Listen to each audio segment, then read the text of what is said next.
Hello दोस्तों, मैं Aryan school of business advisor and founder online business workshop. मित्रों, हम कुछ अपने बारे में बात करते हुए ये कह लीजिएगा, कुछ पंक्तियां हम सुनाना चाहते हैं। उसकी हम भूमिका बनाते हैं और इसलिए कि आज काफ़ी समय के बाद में डायरी के कुछ पन्ने हाथ लगे। या ये कह लीजिएगा कि जब साहित्यिक करियर की शुरुआत हुई तो वह काव्य से हुई थी और वह स्टूडेंट लाइफ की बातें थी। लेकिन तमाम सारे सफ़र को चलते हुए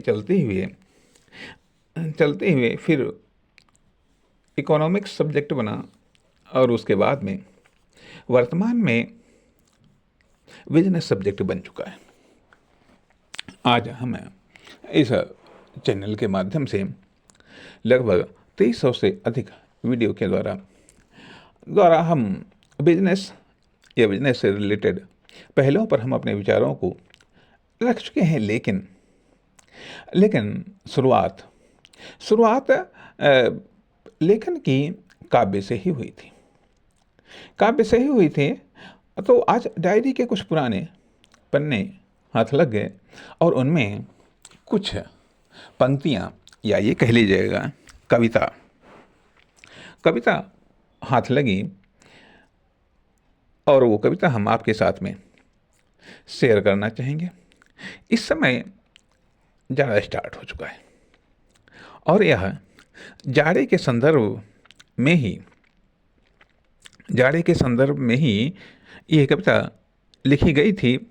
या ये कह लीजिएगा कि उन चीज़ों को जिन चीज़ों के साथ में जीवन को जिया है, लेकिन बदलते हुए परिवेश में वो चीज़ें दुर्लभ सी हो गई हैं और इसमें काफ़ी चीज़ें तो वास्तव में दुर्लभ हो गई और जहाँ पर ये चीज़ें सुलभ थी वहाँ पर भी अब दुर्लभ हैं।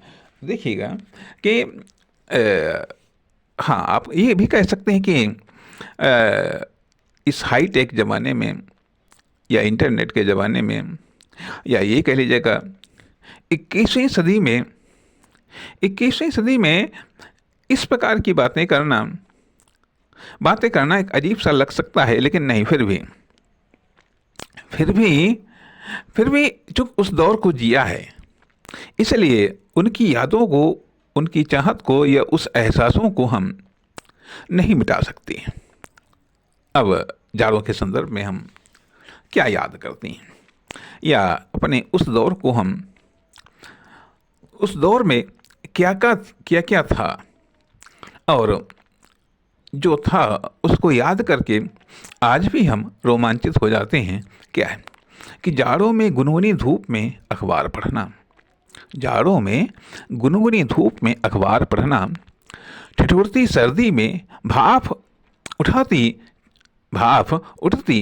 चाय की चुस्कियाँ लेना। जाड़ों में गुनगुनी धूप में अखबार पढ़ना, ठिठुरती सर्दी में भाप उठती चाय की चुस्कियाँ लेना, मुलायम गद्दे पर रजाई ओढ़ कर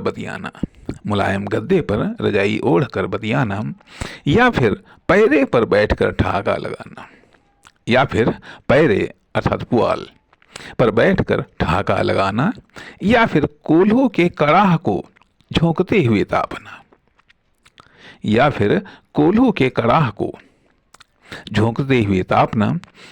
उसकी आग में आलू को भूनना, और उसका हरी धनिया के साथ खाना, और उसकी हरी धनिया वाले नमक के साथ खाना एक ख्वाब सा लगता है, एक जज्बात सा लगता है, या खुदा तेरी इस दुनिया में यह फरियाद सा लगता है,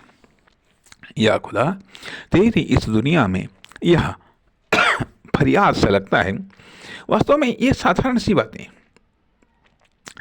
सी बातें सर्वसुलभ थीं, लेकिन आज ये दुर्लभ हैं, लेकिन फिर भी दिल और दिमाग से नहीं हटी हैं, वरना शायद हट सकती हैं। नमस्कार, धन्यवाद।